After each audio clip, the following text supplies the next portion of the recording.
ഇവർക്കും തണുപ്പ് ആണല്ലോ, ഇവരും കോൾഡ് ബ്ലഡ് ആയിട്ടുള്ള ആനിമൽസ് ആണ്. അപ്പൊ അതുകൊണ്ട് അവർക്കും തണുപ്പ് ആവശ്യമാണ്. അപ്പൊ അവര് കടിക്കാൻ, ഈ പാമ്പ് ഒരിക്കലും നമ്മളെ ഉപദ്രവിക്കാൻ വേണ്ടി കടിക്കാൻ വേണ്ടി കടിക്കുന്നവരല്ല, അവർ ഡിഫെൻസീവ് ആയിട്ട് കടിക്കുന്നവരാണ്.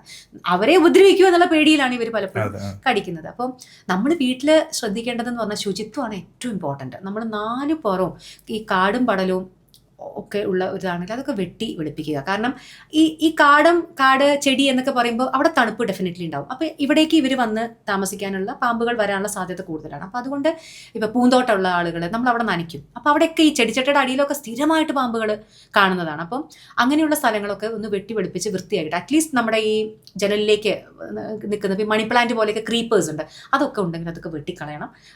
ഡയറക്റ്റ്ലി നമ്മുടെ മരങ്ങളൊന്നും നമ്മുടെ വീട്ടിലേക്ക് ടച്ച് ചെയ്യാതെ നിൽക്കാൻ നോക്കുക. പിന്നെ ജനൽ തുറന്നിടുക. ഇപ്പോഴത്തെ അത്യുഷ്ണത്തിൽ എല്ലാവരും ജനൽ തുറന്നിട്ടിട്ടായിരിക്കും. ഇപ്പോൾ AC ഇല്ലാത്ത വീടുകളിലൊക്കെ അതേ നമുക്ക് നിവൃത്തിയുള്ളൂ. നെറ്റ് അടിക്കുക.